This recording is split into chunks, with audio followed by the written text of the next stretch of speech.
Hey everyone, this is Net7 again. Glad to be back at Neocon Action V for Victory.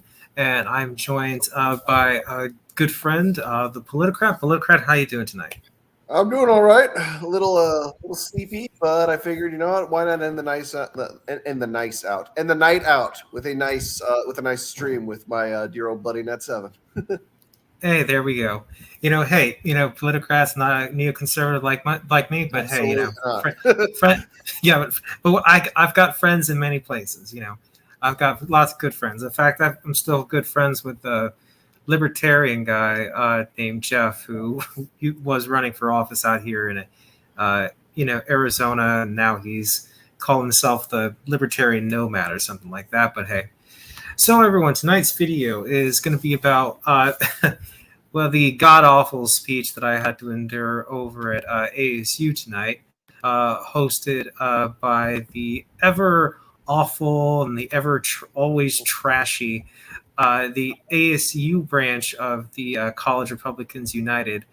Essentially not Republicans at all, not conservative whatsoever, just a bunch of essentially American First Party like trashy people like Identitarian, Identity of Europa, AIM, and American Identity Movement sort of people trying to essentially attach themselves to the GOP like little like leeches and stuff like that. And it was a terrible speech, god awful. Politicrat, for those of our audience who don't understand what the alt-right is or identitarians, whoever, give them a good description. So okay, the short of the long, because I'm actually currently, and I think this is appropriate that you brought me on for this, because I'm in the middle of making for my own channel, the Politicrat, in case any of you guys know who I am, an expose on the rise and fall of the alt-right specifically, starting from their paleo-conservative origins, going all the way through post-Charlottesville. But more or less, I mean, the alt-right, at least how I define it, a specific subset of quote-unquote right-wing politics that tries to differentiate itself from the mainstream, but specifically puts a focus on white nationalism, white supremacism, but attempts to try to dress it up and make it more palatable and more mainstream, as opposed to just like dressing up like all-out Nazis. So I guess that's the simplest way I would word it. Yeah, that's kind of like the short man's version, because and everyone, I hope that you will all watch Politicrat's video on that. In fact, Politicrat, send me your YouTube in the chat, and so I can post it later for people to go follow you. Absolutely. I can't guarantee you when it's going to be out, especially due to work and continuing with my education and everything. But I will be more than happy to share my channel. And I will let you know as soon as it is finally done, because I have like another project or two that'll be to come up for that. So yeah, perfect. Yeah, definitely look forward to that. Yeah, so if you think about like alt-right politics, people like it, and I did read a good book on it once. I think it was The Making of the Alt-Right, if I remember that correctly. And I read that book, I think back in 2017, if I remember correctly. In fact, I'm going to see if I can look it up real quick, because I do have a Goodreads, and I post essentially everything I read to Goodreads. So if you all want to follow me, and you can definitely go there and catch what I've read. But the alt-right movement is essentially, in my opinion, a bunch of transplants or people from the American First Party, which is little more than a third party that doesn't really run for anything, doesn't really do anything. Sort of like the Socialist Workers Party of America, which all these far left or far right little parties that really by themselves can't do anything. And so what they do is they try to attach themselves to mainstream parties, and they try to change the discourse and try to, in that way, affect the policies and affect the changes, so that way they can essentially get what they want, which is, and in the case of the alt-right, is essentially, white separatism, white identity politics, and ethno-nationalism. So, going over this speech, and it was so it was Making Sense of the Alt-Right by George Hawley. That's the book right there. I definitely, recommend that for reading. In fact, I'll post that in the chat, so that way you guys definitely take a look at that book right there. I also have a recommendation for anybody in the audience. Anything by Dr. Benjamin Teitelbaum, who I've actually interviewed on my channel before. He followed around Steve Bannon for 2 years, got off the books or exclusive interviews with Mr. Bannon as well. But not specific. That like the book he wrote specifically wasn't about the alt-right, but was more so about the intersection between capital T perennial traditionalism with far-right American politics. So anything by him is good. He's written multiple essays, though, as well on the nature of white nationalism, too. So he's a scholar of the radical right, I think, UC Boulder, I think. But yeah, Benjamin Teitelbaum. So yeah, I'll be sure to provide the link to the interview as well. So, well, definitely. Thank you, Politicrat. I appreciate that. So it was. Let me start with the beginning when I went there. Okay, so it was pretty hot. Again, we're talking about Central Arizona, and I've lived here a long time, but pretty hot. But I was trying to find the event, and then when I started hearing the Antifa people outside, I'm like, okay, yeah, that's probably where it is. But anyway, and I just want to let you know I reject far left and far right politics. Anyway, I went down there, and there was this neo-Nazi guy trying to be real friendly with me, although it was really creepy because he had like a tattoo over his face, and he was like, all those anti-white people. I'm like, okay, look, I'm not with you. Okay, I'm here to go to this thing to confront the speaker. Okay, but anyway, I went in, and conservative. If Chris Christie said it this way, when people called him a rhino, or people like Doug Ducey rhinos, he said, well, if rhino means Republican in office, I'll take that title. So there was it was pretty interesting. There was a speaker, the founder of the guy who at least he claims he's the founder of these people, Rick Thomas, who essentially did a little introductory speech and stuff like that. And then he went off and introduced Jared Taylor, and well, it was what I was expecting. He said, "Oh, I expected a hostile audience and everything." Like, really? You didn't know? I don't think you did. You were probably expecting a lot of people who were fans of yours in this place. And I'm telling you right now, there was literally just a quarter of that auditorium full, and they even switched it up last minute. They had it. They were going to have it at one building, in one room, but then they switched it and put it to another one. And this place that they switched it to was actually bigger than the place it was originally going to be. Yeah, I know. It's funny. I think they thought they were actually going to get a sizable amount of people, and they didn't. They got like a quarter of that auditorium that they had set for them full. It's like, here's the thing. I think that these people should be allowed to speak. They have absolutely every right to speak. But what are they adding to the conversation? They're not adding anything substantive. Like they're not saying anything that hasn't already been said. Jared Taylor and this isn't like, this is an attack against him as a person. For all I know, he could be a nice person. I don't know. I'm not going to assume either way. But like, what he says is just not particularly interesting. He's been saying the same shit for the past like 30 years. Yeah, still saying. Yeah, I mean, he has every right to apply to speak there, but like that's time that could be used towards going toward like, I don't know, an actual like intellectual speaker. Like for instance, there's a university in my town.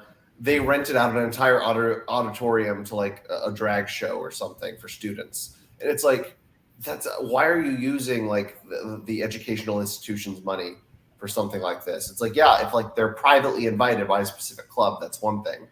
But if the school is inviting or is like funding this specifically, it's like, what is it adding? What is so educational about it? Like, I don't think there's very much that is educational about Jared Taylor. Just as there's no educational value in a drag show. Yeah, totally. I get you. Both of them are both like but Jared Taylor and drag shows where you have like kids, that those are both cringe and disgusting, but but like you're right, people have a right to speak up, and but in the same token, people have a right to say their views, even if you don't even if their views are repugnant. But at the same time, people have a right then to challenge those views, which is what I did. I heard what he had to say, wasn't impressed, and so then during the Q&A, I got to challenge some of the things that at least he believes. But we'll get to that later.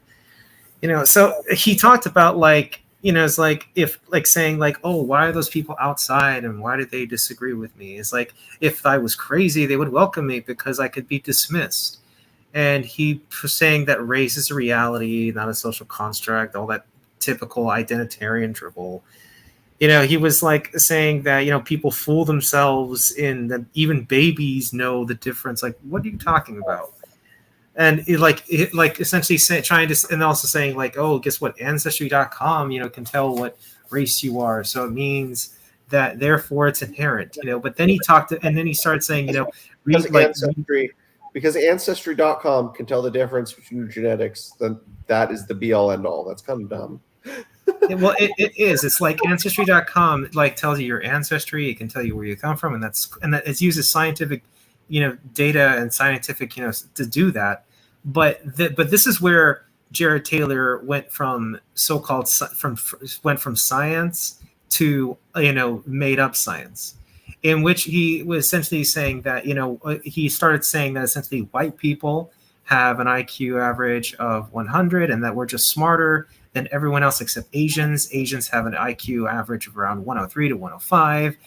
And black people just have this low IQ of like 86. And then like Hispanics are somewhere between whites and blacks, Like it's like he started essentially trying to suggest that somehow like he was trying to essentially say, and he did, that Europeans are just smarter than everybody except Asians, and Asians are better than everybody else. And we should just, accept it, give up, and that's a reality. And it's total bogus. He then went on to say, look, that during the speech, that people, fail or succeed because of their own personal decisions. And yeah, that's correct. But he essentially said to black people, you should just give up because you're just never going to make it. And he essentially said that Hispanics, oh, well, you can try, you might get there, but you might not. And then essentially is saying that, oh, that Africans, East Africans are just the best runners and the best athletes, and that white people. Wrong. They kind of are. And just saying, well, he was just saying that like white people will never ever run that fast. It's like, or like anybody else will never run that fast. It's like, really, like it's so kind of dumb. Some of his statements that are just like we're the same as they are in the past. Like when he had his AmRen, like short for American Renaissance videos, it was the same thing. And it was like you're saying the same boring, regurgitated, ridiculous pseudo-science nonsense. I mean, come up with something at least original, please. And I just couldn't. It was bad. And he was talking too about some other stuff, like he's trying to suggest essentially that, and I wonder if he's ever had any black friends or like Hispanic friends. I mean, I know he's probably had Asian friends, but because he grew up in Japan. But I think closetly he wishes he was Japanese. I really do. Interesting. That's an interesting take. No, it is because during the speech too, and through a lot, he venerates East Asian, in particular Japanese culture. Again, he speaks fluent Japanese. He grew up in Japan as a kid, and in reality, and during his speech, he talked a lot about how East Asians, how they have their culture, and they shouldn't be allowed to dilute it with like a bunch of other peoples, even white people. And it's like, I wonder really if you wish you were Japanese, because the way you talk and you venerate Japanese people, like, and try to paint them as, oh, this is the best culture in the world, this is the best civilization in the world, oh, they're the best in the world, they're even smarter than I am, makes me think that you wish you were Japanese down. Yeah. Like is it like Uncle Ruckus, but like he's white instead of black, and it's like to Japan and stuff. No, like, no, seriously, he wants to go to Takagawa heaven or whatever. No, there was someone who in the audience who said, "Oh, who like one of these alt-right guys." I was like, "Oh, konnichiwa, Jared Taylor." And he's like, "Oh, actually, you say it's say something else because it's evening." And I'm like, "Yeah." It's like he does come across to me, no offense, as like you described essentially an ucko ruckus, except it's for Japanese people. Like imagine, like I can't imagine seeing one, but that'd be interesting. So he's a weeb. He's really something else, like, and pretty deplorable. But like he even goes in to just describe, and I thought this was pretty stupid. I don't know how you describe people, but I don't describe people as animals. As a Christian, I see people and animals as separate. Humans are, humans are human. Except for Hassan Piker. Hassan Piker is the one human I feel absolutely comfortable referring to as a subhuman ape. Yeah, Hassan Piker is a degenerate fifth column traitor. It's not even that. I just think he is a disgusting human being. Like literally, whenever I see Hassan Piker's face, I actually want to vomit. He's a pretty disgusting person and a human being. It's like I remember the time he fucking brags about like dating porn stars. It's like that's not something to brag about, champ. Yeah, it's not. It's like something you should be ashamed. If you're dating a porn star, you should be ashamed of yourself and you should be ashamed of her. Yeah, it's like don't go where many others have gone before. Just saying. I'm just saying. But this isn't the space, okay? But it's so disgusting that, they're both disgusting people, Jared Taylor and Hassan Piker. So they can. Did you see the thing with Sam Hyde the other day? I did. That was funny. Awesome.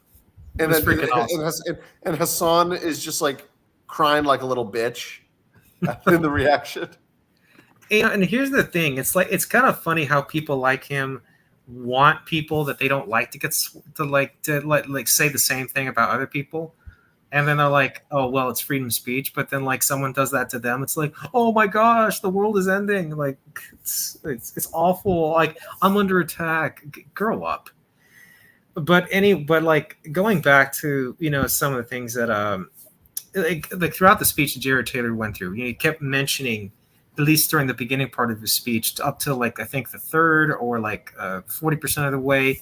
Like Asians, like he kept saying Asians all the time. Asians are the best. Asians are the smartest. Asians are this, and like he just kept harking on that point, and I just kind of like, I'm like, buddy, you essentially wish you were Japanese. Just say it, okay? Really, And he talked about though like this other stuff, and like but the thing that he kept going back to was that, like throughout the speech was, like white racial differences are just inherent, that it's just the way it is, and essentially arguing that African Americans are just screwed, intellectually, and just arguing that, they should just accept their place as dumber than us. I mean, he didn't say it that way. But that's essentially what he was saying. Something tells me that Thomas Sowell would still like debate circles around him, though. Well, something tells me that Thomas Sowell, who's a conservative king, would make mincemeat of, Jared Taylor, Yeah, exactly. Like Thomas Sowell is Chad, Jared Taylor is like Virgin Boy. And he can't. Oh my gosh, he was in a mustache. He had this grotesque mustache in today. It was so weird. It was like, I have never seen him in a mustache, and I tell you, it was awful. It was god awful. It sounds as like if it's as awful as you say it is, I can definitely picture this in my head. Yeah, it's not like the cool stash where like when you watch like what's the film? Oh my gosh. Was it even a porn stash? It was. It probably could have been compared to one, and it was bad. It was bad. Oh, someone put a comment. Asian women are the hottest. Nah, no. Asian. Asian East Asian women. I like East Asian women. No, I don't. I like to see. I'm not into that. No, Hispanic women are pretty. Are like are pretty hot. I'm kind of biased there, because again, I got my mother from Colombia, so I'm biased. My mother's Colombian. Wait, you're Colombian and you're not Catholic? No, I'm not. My You're family. Are you saying you're a race trader? Well, according to Jared Taylor's crowds, because even though I have Spaniard ancestry. I think Jared Taylor is probably, knowing like the history of white supremacy in the United States, he's probably anti-Catholic. Maybe, I don't know. He's never said. Wait, that again, but he's one of the more quote unquote inclusive white supremacists. Well, if you look at a lot of the identitarians that you see today, a lot of them are actually surprisingly Catholic. A lot of them are, they do venerate Catholicism, or and like are very Catholic minded. So that's what I've seen, at least from the the ones like who like on like the Identity of Europa types, or the Groypers. Yeah, especially them. Yeah, them in particular. But traditionally, the alt-right have either been atheists, pagans, or like Calvinists, which is interesting. Yeah, neo-Nazis typically were pagans, but these Identitarians are like totally, they consider themselves traditional Catholics, although there's nothing traditional about them, and there's nothing, Christian about them, in my opinion. Very, but I agree, yeah. But he essentially tried to argue that that diversity is bad, and that 1950s America was essentially perfect, and that multiracialism creates weakness in society. No, and he essentially blamed real quick. He blamed the George Floyd riots on multiracialism, and I'm like, what? He seems like he can't tell the difference between multiracialism and multiculturalism. Yeah, because multiculturalism is absolutely cancerous, I believe. But yeah, because multiracialism and multiculturalism are not the same thing. Like the great thing about like Western countries specifically is, and this is why the West's immune system as a culture is so good, is it is able to accommodate and assimilate people who come from other ethnicities, and successfully. I mean, you have people who are trying to subvert that, and like Jared Taylor specifically, who are trying to isolate different peoples in the West of different ethnic groups, which will ultimately lead it to it collapsing faster. But what's so great again about Western civilization's immune system is it is able to assimilate people who are ethnically different into like a larger monoculture. Yeah, the great thing about that's why I venerate the Persian civilization and Persia in particular. And this is why this is the biggest thing that trashes his garbage, Jared Taylor's garbage, I mean. Persia was an empire consisting of Persians, Babylonians, Greeks, Egyptians, the descendants of the Hittites, Assyrians, all sorts of different peoples, Bactrians, all sorts of different peoples, part of one empire. In fact, the Persians were a minority in their empire. They actually, and you can learn this from the great courses, they did an excellent series on the Persian Empire. The Persians were actually a minority group in their own empire. And they said to people, look, just pay the taxes. You can do your cultural stuff. You could use in terms of your language or your faith. We're not going to take that away from you. But as long as you are loyal to the king of Persia, and as long as you consider yourself part of the Persian Empire, do what you want. We don't care. And that's why there were so many people who actually wanted to come to be a part of Persia. In fact, there were a lot of Greek mercenaries who fought with Persia in their wars, or with against different peoples, including even against Alexander, because they said, what, the Persians are actually much better than what we have back over in Greece, which was just a mixture of things. I mean, you had, the militaristic structure of the Spartans, which was kind of boring. You had the Athenians who, had, quote unquote, had democracy, but it wasn't really democracy. And then so a lot of people actually said, what, we got a good thing here in Persia. It's actually pretty nice.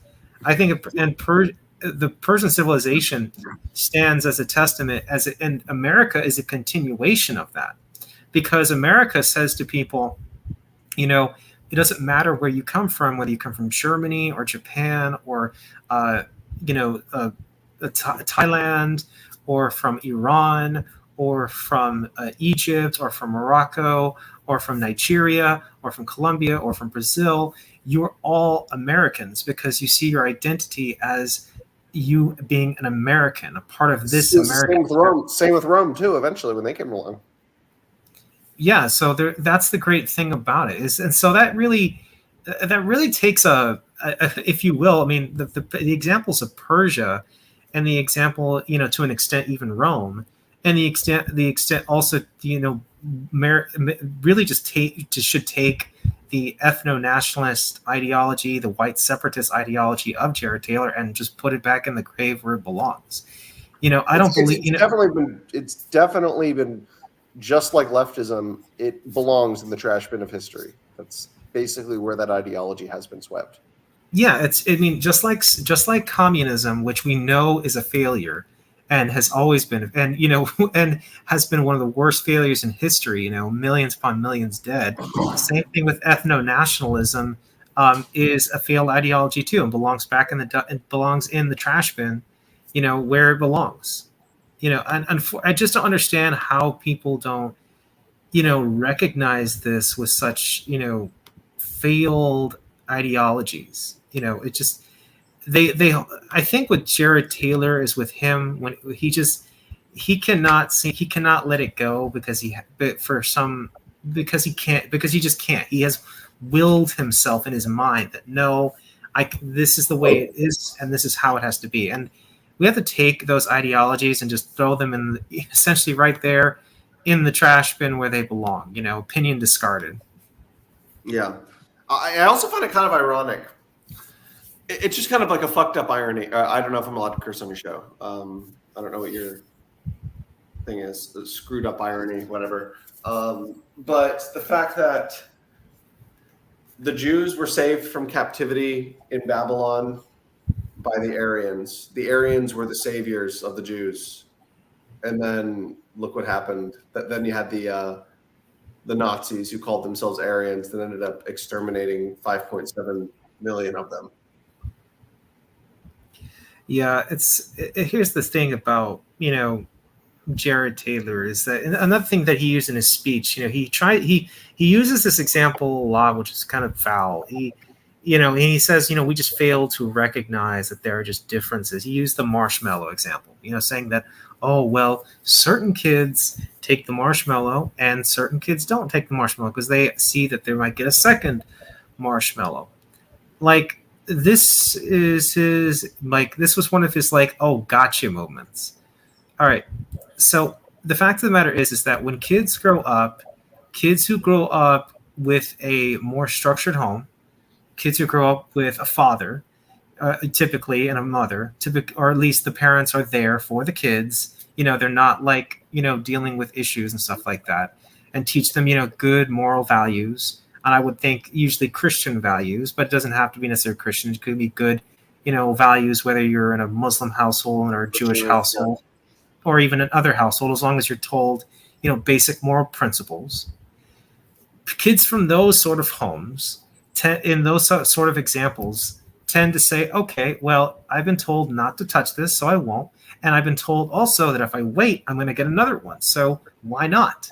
Kids who come from broken homes, you know, whether typically, you know, you see inner city kids who grow up without a father present, and when it's just the mom, or the father's there, but he's not really there. And it's a very, you know, sometimes abusive or, you know, apathetic relationship and stuff like that, or from a broken school and broken environments. Those kids, when they're told, wait, you might get a second one, you'll get a second one if you wait. Those kids typically don't wait, because from the environments that they grew up in, they don't live in an environment where, you know, hey, if you're told to do something, you do it. And they don't live in an environment where you can trust other people to at their word. So his example falls apart right there, because he's trying to say, oh, because most African Americans kids will not wait for the person to come back and will just take the marshmallow in front of them. That just means that black people inherently just don't have that, what was the word he used? Just don't have that ability to wait for or the self-control sort of thing. That's what he used, self-control. But that's not true. When you because again, like I was just saying earlier, if you pull a bunch of kids from bad neighborhoods, from poor neighborhoods, and from neighborhoods where they live in families that are broken, there's not a dad there, there's not a father there, or there's not a good parent there at least, and they don't live in good environments, they're not going to, one, listen to you, because to them they've been taught to disrespect authority, and two, they've been taught culturally, and not racially, culturally, that you can't trust people because they're just going to lie to you. And so you'll have kids from these inner city broken neighborhoods then just fail that experiment, not because of their race, but it's because of the environment and the culture that they've grown up in. So very often what Jared Taylor does is he takes culture and he says, oh, that means race. That means it's just genetic. That means it's inherent. No. If you would take a bunch of kids, for example, from European American households, from maybe in some very poor West Virginia town or something like that, where there's no jobs and, the dad's an alcoholic or something like that, you'd get the same results, because from their mind, where my dad's an alcoholic, why would I trust authority when all the authority figures that I have in my life, are complete wrecks? And why would I trust you? Because all the people that I know in my neighborhood, are not trustworthy. Yeah. No, I see. Yeah, because it took a minute to explain that. And I'm sorry, but it has to be explained out properly, because again, that's one of the things that Jared Taylor does to kind of lie to his audience. And again, I might be reaching. I just want to say I might be reaching out to Jared Taylor specifically for this documentary that I'm making. I don't know yet if I'm going to have any need to. Because for all I know, I could just use clips of stuff he's already said, because I don't know if he's even going to say anything new. But and that goes to what I'm saying. I don't think he has said much in a while that has added anything to this discussion, to this greater discussion. I definitely think that there definitely are genetic differences from a racial perspective, but it's not the same as there is in terms of genetic differences between man and woman, for example. That's not comparable. When we talk about biological realities, it more pertains to the differences between the sexes. That's really, when we're having the discussion on biological realities, that's really where it should matter more, I think. Yeah, and this person in the comments is yeah, the U.S. has been so successful, whatever, at assimilating people for hundreds. Unironically, yes, the U.S. has been, as opposed to Europe, because we need to remember that America was built what makes an American is not the same thing that makes a German a German. Okay, so you have a lot of Turks in Germany. Are they actually German, even if they're German citizens? No, they are fundamentally, by definition, they are not of the German stock, because there is a tribal element there that goes all the way back to ancestry. Whereas America is built more up on more abstract values or something. To be an American, you have to believe in those principles. You have to be a part of the culture itself, and that's why America is, in that sense. And I don't mean to sound cliche. I don't really like the term American exceptionalism, but that is, in a sense, what makes America exceptional in the modern age among many other nations. Yeah, America is exceptional in that way. Because we're not a tribe. Because we are not a tribe. Yeah, I would say that if we are a tribe, we're of the American tribe. We're not, because historically speaking, whether you look at Asia or Africa or Europe, lots of different, or even in North America, you had lots of different peoples, different tribal identities. Even in Germany, you had, you had the Saxons. It's also very similar. It's sorry to cut you off. Sorry to cut you off real quick, but no, it's not. No, it's no problem. I mean, you had all these different groups, taking off of their identity, these local areas, and you know what? America is totally different. America says that I don't care if you came from this place or that place, or you're this person or that person. you're an American because you believe in the red, white, and blue, you know, and that's what that makes America so much more unique and special. And I think that's what made Persia so great, special too, was that for the Persian Empire, while it was founded by Persians, it was an empire of numerous different peoples united together under certain ideas that came from Cyrus the Great, and then Rome too. Rome was not even, and not just them, but Rome. Rome was this idea of we are all a part of this great enterprise and empire, united to make Rome, the city of Rome, great. And so it comprised a lot of different groups of people. So what these alt-right identitarians with their ethno-nationalism keep forgetting is that the greatest civilizations and empires and places, not just the United States, but Rome, the Roman Empire and the Persian Empire, were comprised of many different peoples united under one idea. And we seem to have lost Politicrat, unfortunately. And I don't know what happened there, but let's see if he's able to come back on so we can get him back. But continuing on, though, with some of the issues that I saw in the speech that was presented today, which was pretty much, just kind of garbage. He essentially he used a lot of different terms, and like I said, he was obsessed about using Asians.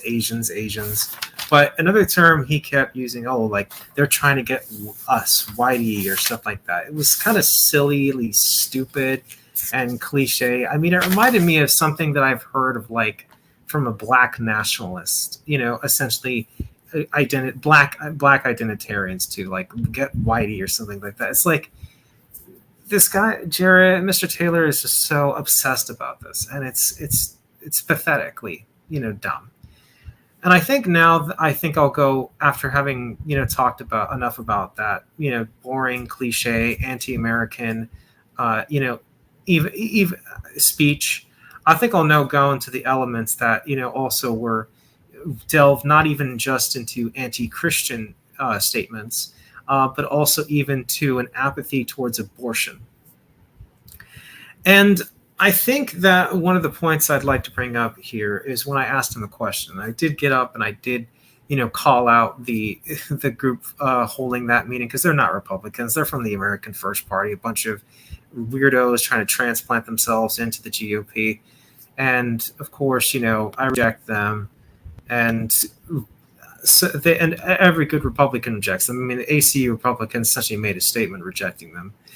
But I asked Mr. Taylor a question. I asked him, would he condemn, anti-Semitism from the people who are literally backing him and supporting him? Because while Jared Taylor has said on numerous occasions he's not an anti-Semite and he's got nothing against Jewish people, and that he considers Jewish people of European ancestry as European, that's not what a lot of his followers believe. I mean, if you go on YouTube or like listen to what a lot of the alt-right says, they are so desperate to get Jared Taylor to essentially adopt anti-Semitic positions, and they're pushing him to do that. And they want him to do that, and they don't.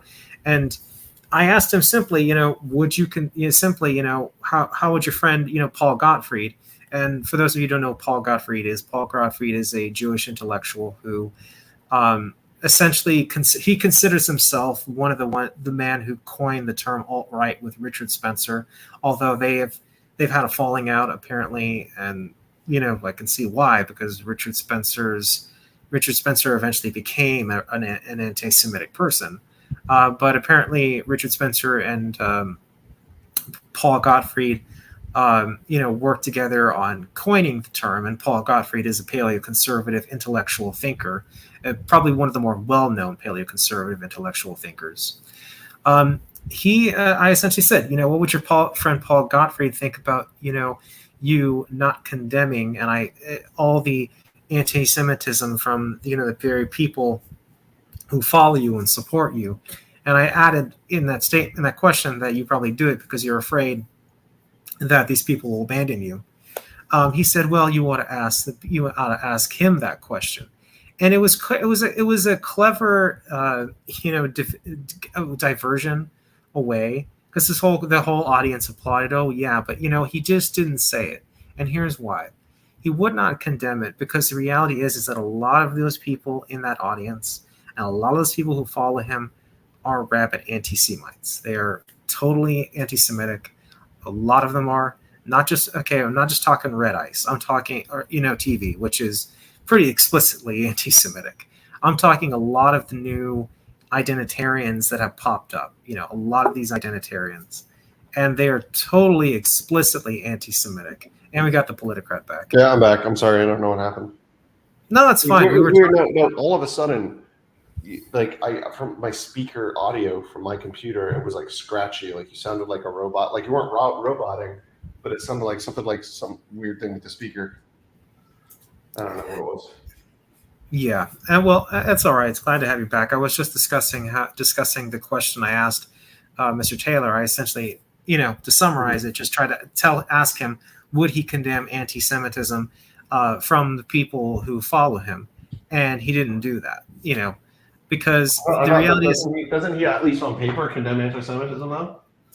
No, I don't think so. He's never. I've never seen him actually explicitly condemn anti-Semitism. He was like one of the ones who wants to build in like a Wignet coalition, and more or less wants to incorporate Jews too because they look white.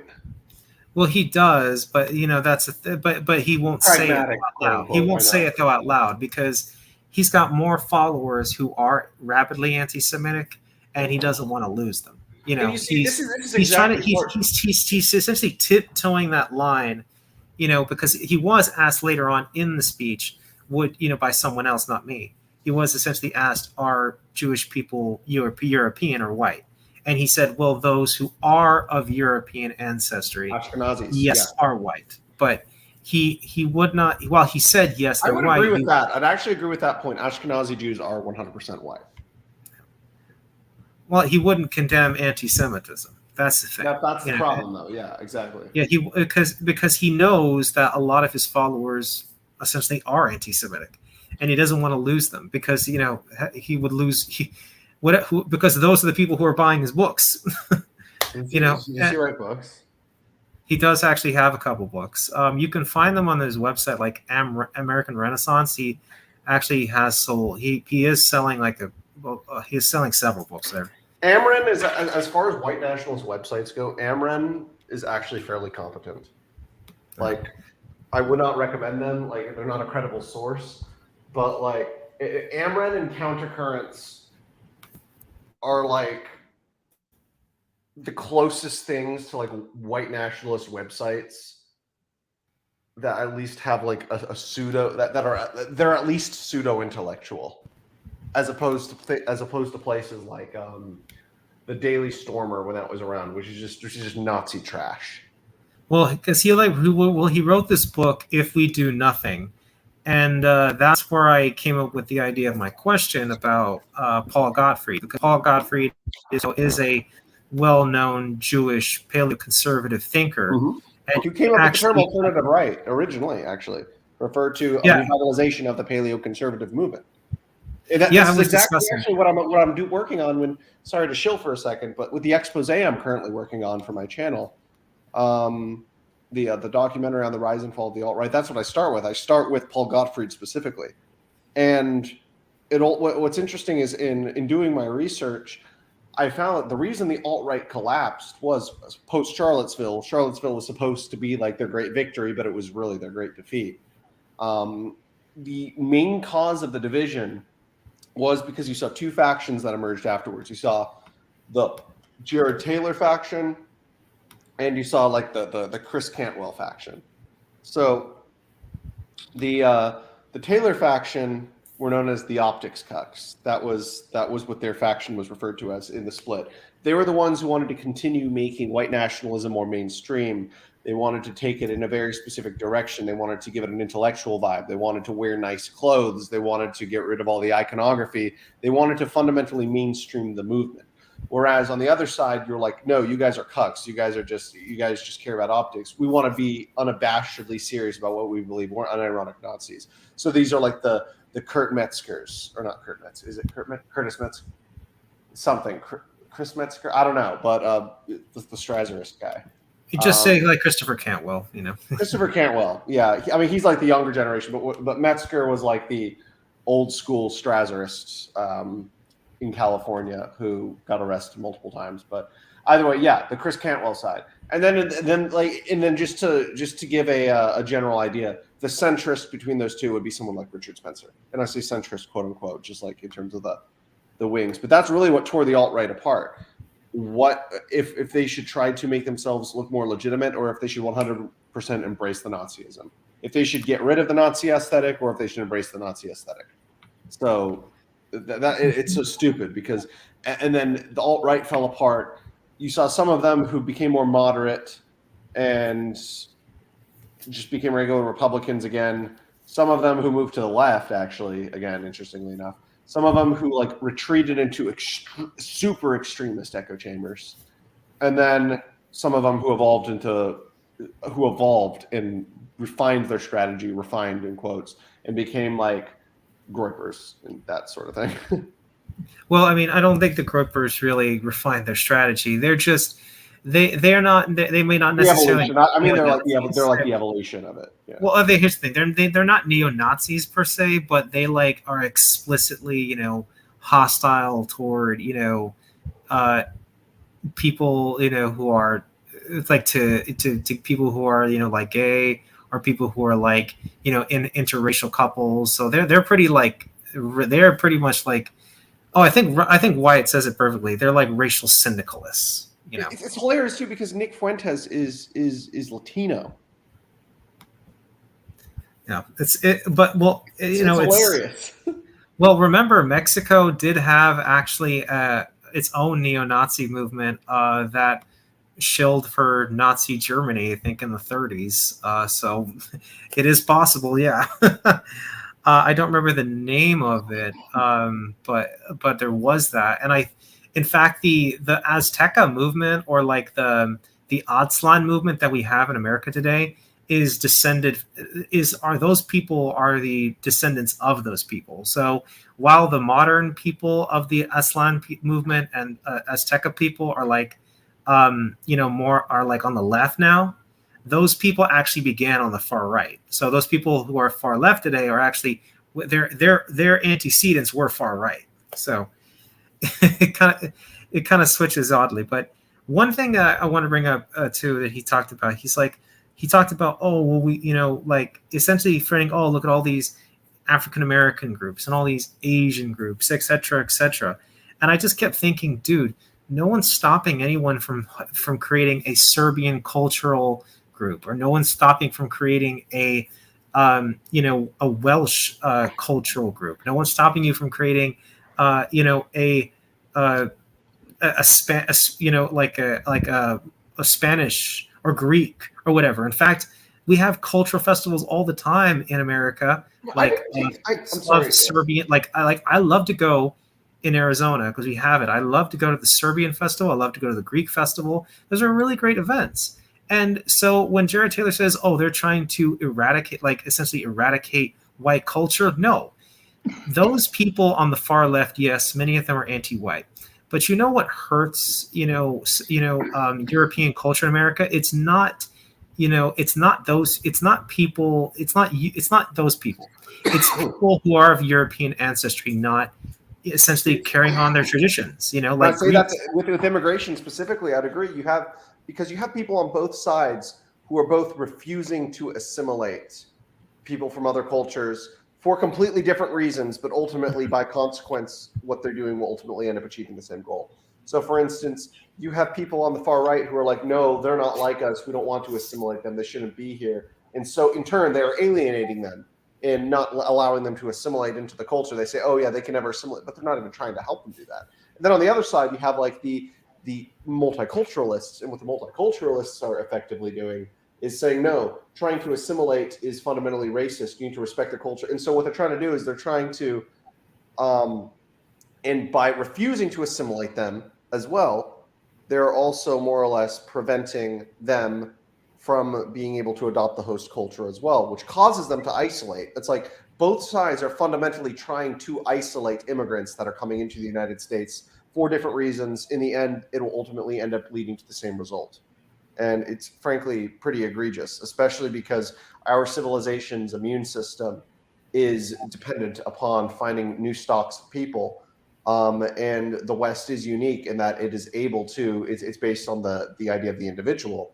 And so it doesn't matter where you're from, as long as you adopt these Western values, as long as you succumb to the morphosis of the Faustian worldview.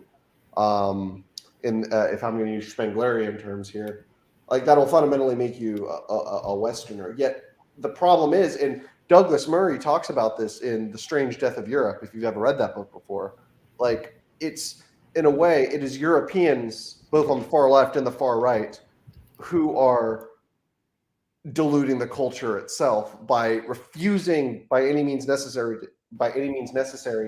to help these outside groups assimilate into the host culture itself.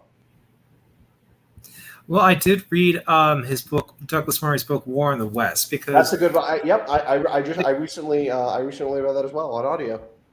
Yeah, and that's why I like Douglas Murray. I'm a big Douglas Murray fan. I mean, I have to say. Well, Douglas Murray wrote the book on neoconservatism. You know, he wrote Neoconservatism: Why We Need It, and it got published back in 2006. So that's when neoconservative. That's when you guys were in vogue. That's when you guys were. I mean, I'd still argue you guys are like in charge. You guys are still pulling the strings, but I wouldn't say that. No, but back then you guys were definitely the isolationists took over, and now it's up to the new generation of neoconservatives to take it back. But at least we can at least team up to make sure that the Castleites, don't take over. Oh no, gosh! You know, I that's for another stream. But you know, I don't know what happened to Kevin Castley, to be honest with you. He and I were, used to be good friends, and I know there was a falling out, but I tried to keep things at least respectful and cordial between him and me. But he wanted to go, whatever. So that's definitely another stream. But yeah, we could definitely team up on saying, no, because I'm a neoconservative. I'm not a progressive interventionist, and there's no such thing as a progressive interventionist. Keep changing. Like, wasn't he a neocon originally? But like, I think the thing with Kevin, and don't get me wrong, Kevin's very entertaining. I think he's funny. I've always enjoyed talking to Kevin. He's a very good guest on the stream. He's always polite. And so this isn't me calling him out, like his character or anything. If he's watching this, he probably isn't, but in case he is, I think the thing with Kevin is he really went hard into the anti-theism grift, and it really shows, and it's really cringe. Yeah, definitely. He sees himself sort of as the heir to Christopher Hitchens, but Hitchens is a neocon, which is funny. But there's only one. Christopher Hitchens was not a neocon. He was a Trotskyist. He was a former Trotskyist. Yeah, no, he was a Trotskyist. Because here's the thing: if a neoconservative today, like myself, would disagree with Christopher Hitchens on everything from Christianity to America to reparations to all these different things, the only thing that he and I would agree on would have been on the intervention in Iraq. That's the one thing. Because he's a Trotskyist, he saw Saddam Hussein. More right-leaning on economics, though. No, he saw Saddam Hussein as a fascist, and so in his mind and a Trotskyist's mind, you have to take down the fascist regimes. Now, me as a neoconservative, I see Saddam Hussein as a threat to the United States, a threat to our allies in the region, and just a threat to the world in general and to his own people. And so that's why he needs to be removed. So those are the differences between what Christopher Hitchens would believe as a Trotskyist and what a neoconservative believes. Remember, Trotskyists are people who are trying to spread communism internationally. Yeah. Neoconservatives are people who are trying to spread the ideas of America internationally. He wasn't a Trotskyist. He was a Trotskyist early in life, but he retained many of the Trotskyist ideas, but eventually moved to a point where he could most certainly never be called a Trotskyist. It's very similar to someone like Irving Kristol, who was a Trotskyist. one point. we're gonna have to. I'm gonna have to disagree with you on that, but I'll agree to disagree. But I want to get back to two last things that Jared Taylor said that were. I'm sorry. I'm the king of derailing conversations. No. That's fine. If anybody watches my stream, and we got this person in the chat, Joe Bennett, making a lot of stuff. We'll get to you, Joe, in a minute. Don't worry. But there were two things that last things that Jared Taylor said, and this was during the Q&A, that just made me angry. So he was asked by a Christian member of the audience, was a Christian person, said, we're all part of the kingdom of God. We are all part of a Christian family. So why are you spreading this idea that we're all separate? When God said that, He's made many into one. And he was like, well, that may work with God, but if man, and like, dude, you have said you're a Christian before, right? You're not a Christian because you have literally just said heresy. You have literally just said that the ideas of man are, and the failings of man are superior to what the Creator God Himself has said. You have literally put yourself above God. I mean, no offense. I mean, call me crazy, but I think that one would call it heresy or blasphemy. Pretty sure that's the word. Yeah, I'm pretty sure that is the word. Yeah. Yeah. No, I'm sorry. I'm just thinking of the Space Marine heresy meme, just like punching holding Jared Taylor with his like metal arm. Oh, have you ever seen? Oh my gosh, I don't know if you've ever seen this blasphemy meme. But I'm trying to find it so you can see it. Here it is. Blasphemy! What's that from? That's from Clone High. That's definitely not a kid-friendly animation. I just want to let the audience know that. That was early 2000s when the cartoons started to get back to being more adult centered. Like they started it. That was but that's a pretty dark cartoon. Trust me, that shows dark comedy. But essentially, he was going and saying blasphemy and heresy by saying, well, so what if that's God? These are the feelings of man, and man is higher than God, essentially. So it was anti-Christian too. His speech essentially morphed into that at the end.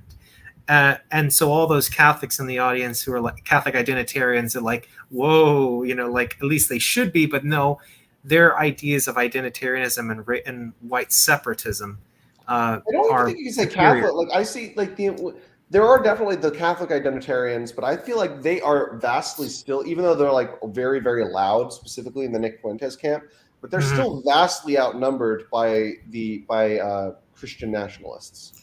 And when I say Christian nationalists, I refer specifically to the evangelical Protestant. Oftentimes, they're seven-hill dominionist types. Some of them were, like, for instance, the storming of the Capitol was essentially a Christian national. And again, I don't say Christian nationalist in terms of like Christians who are nationalists, but I mean specifically the heresy of Christian nationalism.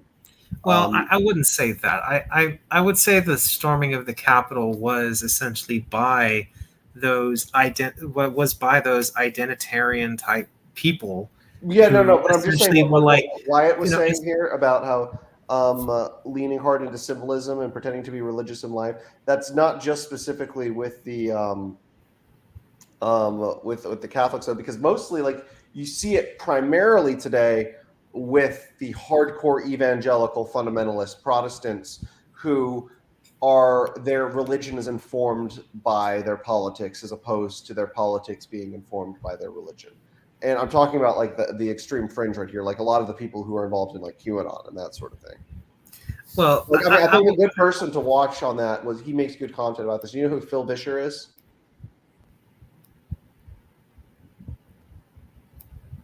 Hello? No, I don't. Oh, Phil Vischer. So he has a podcast. I think he's an evangelical Protestant. He's like kind of centristy. But so he has a podcast and a YouTube channel called Holy Post, and he was actually the guy who created VeggieTales, believe it or not, originally. Well, let me say, I like VeggieTales, and but I don't think that I'm just like he actually had some people on. I know he's had like, I think him and David French were talking about this at one point. I'm gonna like I said, I'm gonna disagree with you on that. I think that Christianity is a good thing, and I think that people I'm not I saying don't it's like the not. I don't like people tell I don't think it's good for people to I don't like when people say, oh, well, you're a Christian, so shut up, or like put your politics at the door. No, just you wouldn't tell that to an atheist. What are you gonna say? Okay, put your politics to the door because you're an atheist, or I have to pretend as a Christian that I'm an atheist when I go into the political No, realm. no, no. No, That's not what I'm I saying. I'm can saying that I I think can that a lot of people today, there are a lot of Christians today who their Christianity is informed by their deep-seated political beliefs that are informed by a very. It's more or less. I'm saying their form of Christianity is a heresy because it is being informed by ideas that are inherently non-Christian. So they're using well, politics with they're using politics with the aesthetic of Christianity in order to legitimize their views. That's what I'm saying. I wouldn't say that. I'm I not just saying all Christians. I'm saying, like, for instance, the people that stormed the no, U.S. but Capitol. I know you're not Politicrat, but I don't agree with your point though, because like I see that with the vast majority of Christians, believe in God and they do good things and they're good members of their community. A lot of Christians tend to adopt. A lot of Christians, and more so than atheists, a lot of Christians tend to donate more so than atheists. A lot of Christians tend to do more community activities, much more than atheists. And yet Christians are always told put your religion at the door, and I don't, and that's wrong, and I don't agree with that That's because not what I'm saying. That's not what I'm saying, though. I'm saying that a lot of them do that, though. That's what I'm well, saying. well, I A lot of them, a well, lot of them, I guess a lot of them are fundamentally using Christianity as an aesthetic, specifically, but they don't actually believe in those deeper values. They're using that kind of as a shield. They're saying, "Oh yeah, I'm so a what Christian," but they're really not informed by true Christian ideals. I think you and I okay are saying so what you're essentially saying the is same like thing. people like Jared Taylor who who and the people who follow him who have said they're Christian are not really Christians because what they're doing is they're taking their politics about white separatism and stuff like that and placing that above God, the kingdom of God, and God's vision of of a universal brotherhood and sisterhood.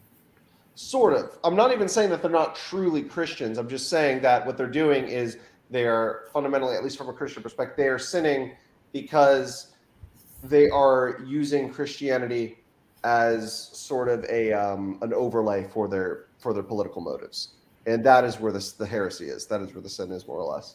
So I'm not saying that they're not Christians. I'm just saying they're not good Christians because they're doing that specifically. Well, And well, I I guess think Wyatt is actually putting it very well. If they read the Bible, they would know Christ does not care about politics and finds it distasteful to use Christianity as a political platform.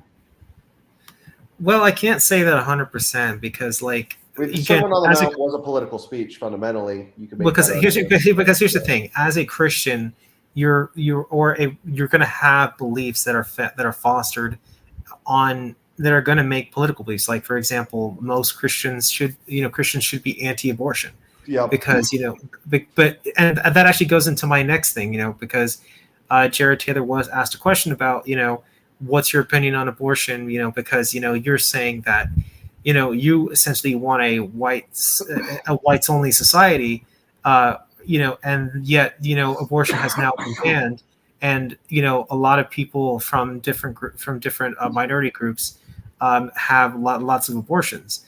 And he was like, "Oh well, I'm neutral on abortion," and I think it's just because he likes the idea of abortion, just for other groups that are not European. And Exactly. opposed. I'm opposed to abortion in all circumstances for what I mean is like I'm opposed to abortion whether it's a black child, a white child, a Native American child, an Asian child. Every child has the right to life. And what Jared Taylor essentially is saying, oh well, I don't want other children being born, and that's disgusting. Because we need to remember that the eugenics movement was explicitly racist with many of its intentions. Like initially, like from Margaret Sanger, I know was a white supremacist. I believe. I don't know if that's yeah, but the argument from the eugenicist movement was crime control. That's why they wanted abortion, because they thought it was going to reduce crime. It's like abort more black babies, the less crime you get. That was their argument. And I have no reason to believe that Jared Taylor is not also within that same line of thought. Especially if And yeah. I've literally heard it before said by an alt-right person. He's like, I don't care if other minority groups are having abortions. I just don't want Europeans to have abortions. And I'm like, no, I don't want anyone having abortions. And that's me being a neoconservative, saying that I'm opposed to abortion for all different groups, not just one or the other. And I think that with a lot of these alt-right guys is that they quietly and closetly like abortion. They just want, abortion for other groups. They don't want their own being aborted. And I think, And and that's wrong. I've met people in the alt-right who have outright said this very same thing, who have outright admitted to saying that what you said. Well, I mean, he won't say it, but but that's I mean, we know, privately, what he's like thinking. acquaintances of mine and stuff. Yeah, I'm sure. And I think that's kind of what I want to say on that whole thing. But so let's get to some of the comments. And this Joe Bennett person who's being a bit cringe. Detroit is the most assimilated city I've ever seen. And as American as apple pie. Okay. Detroit is run by incompetence. Okay. It's suggesting that because Detroit is a representation of America is just bogus. Okay. I've lived in and gone to school. I've literally gone to many different cities in the world. Okay. None of them is a full representation of America, whether they're good or bad. Everything is. And, it's kind of funny how what he's trying to essentially suggest is, oh, well, because Detroit has its problems and there's a lot of African Americans who live there, therefore it must just mean that they're not part of us. No, there are also lots of African Americans who live in the neighborhoods that I live in, that you live in, and they do perfectly fine. So what are you talking about, Joe? Let's see. The reason he brings up Asians to prove he's not a white supremacist. What is this? There are actually, no offense. Does anyone forget that Nazi Germany and Imperial Neo-Samurai Japan were an alliance together and tried to conquer the world together? Does anyone forget that? Let's see. He's a Eurasian supremacist. I don't know what that means. What you mean by that? I know he's a white separatist. Is he referring to Taylor specifically? That's what he's saying. Yeah. Let's see. Jared has hinted he believes in the GQ, but he wants to focus on the race stuff. I don't know, but he certainly wouldn't condemn anti-Semitism when asked. Let's see. Nick is like 90% white. What's kind of funny though, how he tries to say, well, because like I'm somewhat Hispanic, therefore I can't be, bigoted or racist. But the reality, yeah, Nick Fuentes is just one big oxymoron and one big contradiction. Let's see, Castizo. We are Serbians anymore. We are white. Okay, Serbians, Moldovans, Greeks, Macedonians. Samnis, Finns, Welsh, English, Irish, Scots, Saxons, Prussians, French, Catalans, whatever. All are Europeans. Okay, all are part of the human race. Okay, and so if you want to protect your culture identity, then promote your traditions, speak your languages, promote your cultural traditions like dance, like food, like language. Don't go and say, oh, because I've forgotten stuff or because I'm not doing it and it's other people's fault. No, it makes no sense. Let's see. Every race is encouraged to play identity politics. Okay. No one should be playing identity politics. I'm just saying that right now. Identity politics is stupid. Yeah, this is one decent point, I would say. Well, here's the thing. That what the alt-right tries to do is say, okay, because there are other racial groups encouraged by communists and far leftists pushing identity politics. Therefore, I am going to push identity politics from the far right perspective on Europeans. Right. It was a point to co-opt identity politics. Yeah, and that's a strategy. Yeah, and it's a losing strategy, and it's a stupid one. It's a ridiculous. It really is, yeah. Because it's like, take a look at, like, you basically see wokeness even in the media right now imploding Like, have you been following what's been going on at this is just one example, but Warner Bros, for example? No. Well, just long story short, they basically canceled 3 already finished films that were deemed too woke because the new CEO came in and started he's gutting shit left and right in terms of like wokeness in their properties, because realizing that it's not making money. But Disney, on the other hand, can afford to take the financial loss to push the message. I know we're getting a little off topic there, but Yeah, and it's fine. I kind of want to end before we hit the hour 20 mark. So we'll keep going with some of these comments. But I just want to say you're right. It's kind of like when the left, when the right, like people on the right, it's like where people were being called fascist, right? And it was wrong. You're not a fascist just because you believe in limited immigration and less welfare and other stuff. Okay. But people were just calling people that because it was a good way for them in their minds to just attack their opposition and demonize them.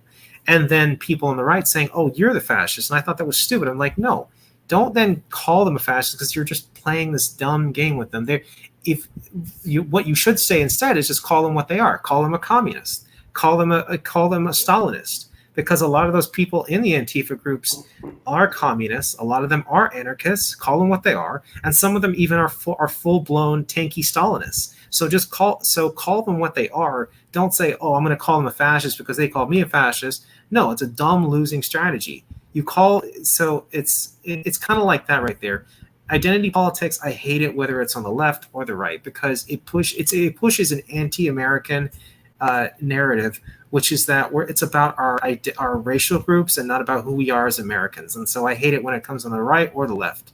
And the left started it, and people on the paleoconservative right are trying to push it, and it's just dumb. It's just stupid. Let's see. I forget where I left off with these comments because him and Wired is kind of going back and forth right now. But let's go here. So just because there are a few doesn't improve the entire group. Okay. A few that are assimilated. Okay, really? You have tons of different conservatives in the conservative movement or Republican Party who are African American. Thomas Sowell being one of the biggest known ones. Larry Elder, another big one. And well, you're just late. I know he had left the Republican Party, but Colin Powell, another one. Yeah. Colin Powell, I never really considered him anywhere Republican. He was probably more of an independent, really. He was a Republican until like a year before he died. Well, I mean, I would say he was a independent always, never really a Republican, even if he was a registered one. Okay. Because he never struck me as really conservative. I mean, when he was in the Bush, like we've had a different case I know, but like Henry Kissinger, for example, who has never really displayed any like conservative or liberal politics, but is a registered Republican. Yeah, because there are tons of different runs, and because there are people who have called themselves Republicans but aren't really Republican. And I think that I would probably put Colin Powell in that group. He was definitely a very patriotic American. Served in the military for pretty much practically almost his whole life, really. But I never saw him really as a Republican. Condoleezza Rice was also a centrist Republican. But Larry Elder, Thomas Sowell, I think are some of our biggest ones right there. In terms of being like real conservative fighters, and I'm not trying to suggest that the majority of African Americans are going to vote for Republican policy because I don't.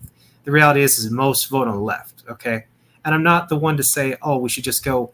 We should actively find people of different groups to represent conservative policy to show that we're so diverse and inclusive. No, I think that. I think that you just need to bring out the message, and then people who are attracted to it are going to come to it. And then eventually that will bring the people rather than actively go out and seek it just for the sake of appearing so. But that's my opinion. Other than that, I think we can now get ready to close because there's still some stuff I think I've pretty much hit everything I wanted about the speech. Politicrat, why don't you do a little closing for us, and then I can close out. I don't really have anything to say, really, that we haven't really already talked about. Except I do think that Jared Taylor and people like him, they have the right to speak. They have the right to say whatever they want. However, they're really not adding anything by speaking right now when they go on college campuses and they say their thing. They're just taking up time that could be used by others who have more interesting, less boring things to say. Because I just want to say this: the worst thing about race and racism, in my opinion, is this may be a little controversial from both sides. For me saying this, it's just such a boring topic. I'm sorry, it just bores me. Racism just isn't interesting, and that's what I'm going to end with. It's like people like Jared Taylor. You're just not interested. Your ideas just are not interesting. So yeah. Well, thanks, man. I do appreciate Politicrat for you coming on and giving your thoughts, and I hope that everyone will please follow him on YouTube. He is, like you said, going to be coming out with a special, so I hope that you all will take a look at that. He also did do an interview with someone from that alt-rightish group or paleoconservative. No. So it wasn't an interview. It was an interview with a scholar on the radical right who at one point also followed around Steve Bannon, who I know is not okay. Contrary to what the media might say, media has referred to him as alt-right before, but Steve Bannon's more of a traditional paleoconservative. But but this is a general scholar of the radical right. Gotcha. So, yeah. Well, I'll just close out now. I want to thank everyone for tuning in and for catching my stuff. Again, you can follow me on numerous different platforms. I'm on YouTube. I'm on Goodreads. I've got all sorts of places. So please support me on Ko-Fi, as well with the donation. I was glad to confront Jared Taylor on his as identitarian garbage and dribble, and show that the group at the ASU that was hosting the event, that they are not conservatives, that they're nothing more than paleo con job infiltrators and leeches from the American First Party, and then they can go back to that party and keep not winning and losing elections. Proud conservative and happy to be that way. Anyway, thank you all for tuning in. Neocon Action, V for Victory. Have a great night.